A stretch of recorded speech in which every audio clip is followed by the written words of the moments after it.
Já se perguntaram por que chamamos a primária de primária? Embora o nome se refira ao aprendizado espiritual que as crianças recebem na infância, para mim, ele também é um lembrete de uma verdade poderosa. Para o Pai Celestial, as crianças nunca foram de importância secundária. Elas sempre tiveram importância primária. Ele confia em nós para valorizar, respeitar e proteger os filhos de Deus. Isso significa que nunca os prejudicamos física, verbal ou emocionalmente de nenhuma forma, mesmo em momentos de muita tensão e estresse. Em vez disso, nós valorizamos as crianças e fazemos tudo o que podemos para impedir os males do abuso. Cuidar delas tem importância primária para nós e para ele também.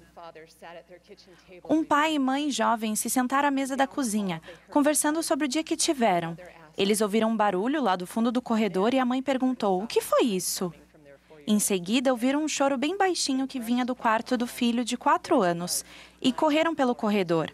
Ele estava ali, deitado no chão, ao lado de sua cama. A mãe pegou o filhinho e perguntou o que tinha acontecido. Ele disse: "Caí da cama." E ela disse: "Por que você caiu da cama?" Ele encolheu os ombros e disse: "Não sei, acho que só não consegui subir." É sobre conseguir subir que gostaria de falar nesta manhã. Temos o privilégio e a responsabilidade de ajudar as crianças a conseguir subir no Evangelho de Jesus Cristo, e nunca é cedo demais para isso.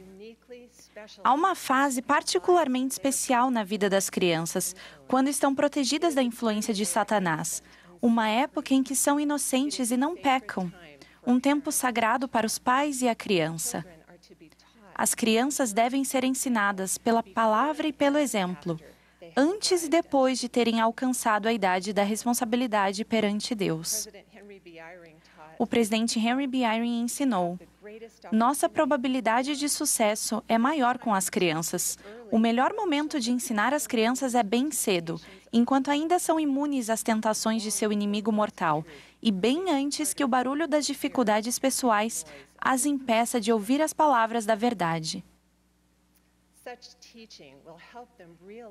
Esse ensinamento vai ajudá-las a perceber sua identidade divina, seu propósito e as ricas bênçãos que as aguardam ao fazerem convênios sagrados e receberem as ordenanças ao longo do caminho do convênio. Não podemos esperar que as crianças simplesmente se convertam. A conversão como acontecimento isolado não é um princípio do Evangelho de Jesus Cristo. Tornar-se como Salvador não é algo que acontece por acaso. O esforço consciente de amar, ensinar e testificar pode ajudar as crianças, mesmo as mais novas, a começar a sentir a influência do Espírito Santo. O Espírito Santo é essencial ao testemunho das crianças e à conversão a Jesus Cristo. Desejamos que elas sempre se lembrem dele, para que possam ter consigo o seu Espírito. Pensem no valor das conversas em família a respeito do Evangelho de Jesus Cristo. Conversas essenciais que podem convidar o Espírito. Quando temos essas conversas com nossos filhos, nós os ajudamos a construir um alicerce, que é um alicerce seguro. E se eles edificarem sobre esse alicerce, não cairão. Quando fortalecemos um filho, fortalecemos a família. Esses debates importantes podem levar as crianças a compreender a doutrina do arrependimento, ter fé em Cristo, Filho do Deus vivo, escolher o batismo e o dom do Espírito Santo quando tiverem 8 anos de idade, e orar e andar em retidão perante o Senhor. O Salvador exortou: "Portanto, dou-te o mandamento de ensinares estas coisas liberalmente a teus filhos." E o que ele desejava que ensinássemos liberalmente? A queda de Adão, a expiação de Jesus Cristo e o novo nascimento. O Elder D. Todd Christofferson ensinou: "Certamente o adversário se regozija quando os pais não ensinam e não orientam os filhos a terem fé em Cristo e a nascerem de novo espiritualmente." Por outro lado, o Salvador deseja que ajudemos as crianças a pôr sua confiança naquele Espírito que leva a fazer o bem. Para isso, podemos ajudá-las a reconhecer quando estão sentindo o Espírito e a discernir quais atitudes fazem com que o espírito se afaste.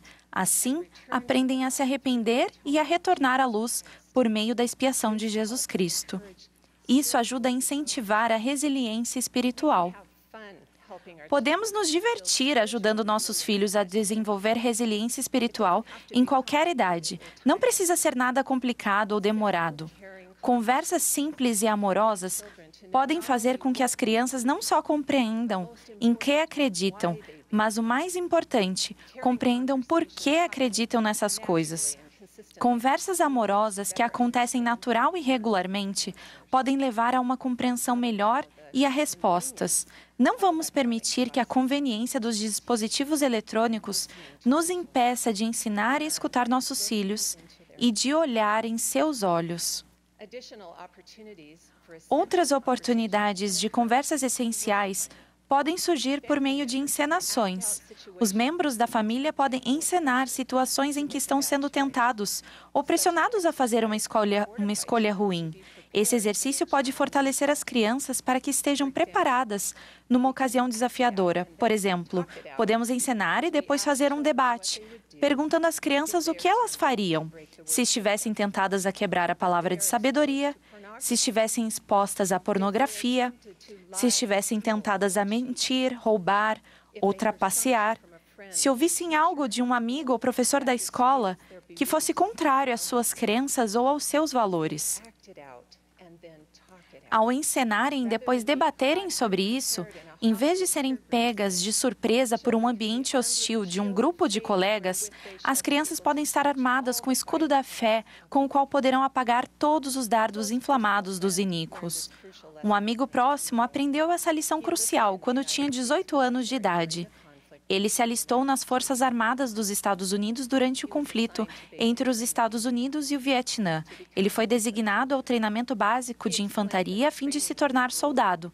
Meu amigo comentou que o treinamento foi exaustivo e descreveu seu instrutor dizendo que ele era uma pessoa cruel e desumana. Num certo dia, seu esquadrão estava portando todo o equipamento de combate, caminhando sob um calor escaldante. De repente, o instrutor gritou para que eles se jogassem no chão e não se mexessem. Ele estava atento até mesmo ao menor sinal. Qualquer movimento resultaria em graves consequências depois. O esquadrão sofreu por mais de 2 horas no calor, com a raiva e o ressentimento que cresciam em relação a seu líder. Depois de muitos meses, nosso amigo se viu liderando um esquadrão pelas florestas do Vietnã. E não era só um treinamento, era de verdade. Eles conseguiam ouvir tiros que vinham do alto das árvores ao redor. O esquadrão inteiro imediatamente se jogou no chão. O que o inimigo estava procurando? Movimento. Qualquer movimento causaria um tiroteio. Meu amigo disse que enquanto estava deitado, suando, imóvel no chão, no meio da mata, esperando muitas horas para anoitecer, ele se lembrou do treinamento básico e da profunda antipatia que tinha por seu instrutor. Agora ele sentia muita gratidão pelo que ele lhe havia ensinado e como o havia preparado para essa situação crítica.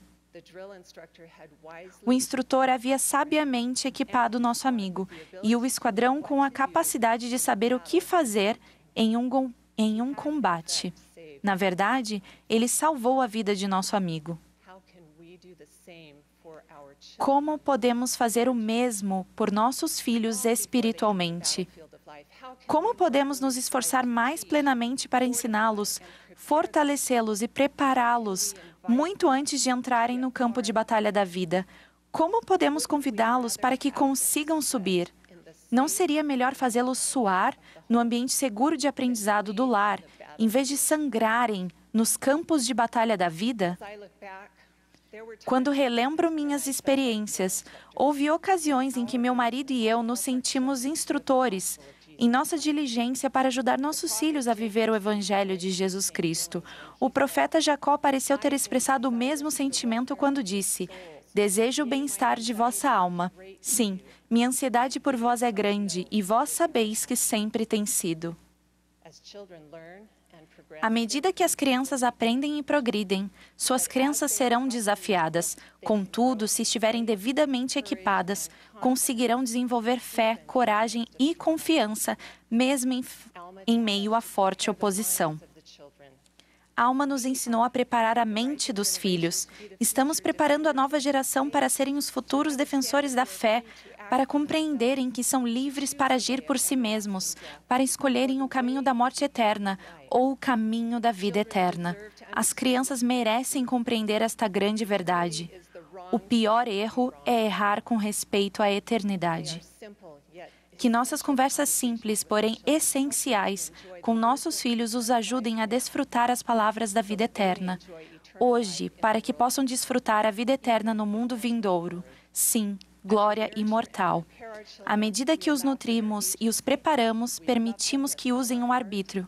Passamos a amá-los de todo o coração, ensinamos-lhes os mandamentos de Deus e sua dádiva do arrependimento e nunca, jamais desistimos deles. Afinal, não é assim que o Senhor age com cada um de nós? Prossigamos com firmeza em Cristo, sabendo que podemos ter um perfeito esplendor de esperança por meio de nosso amoroso Salvador. Testifico que Ele sempre é a resposta. No sagrado nome de Jesus Cristo. Amém.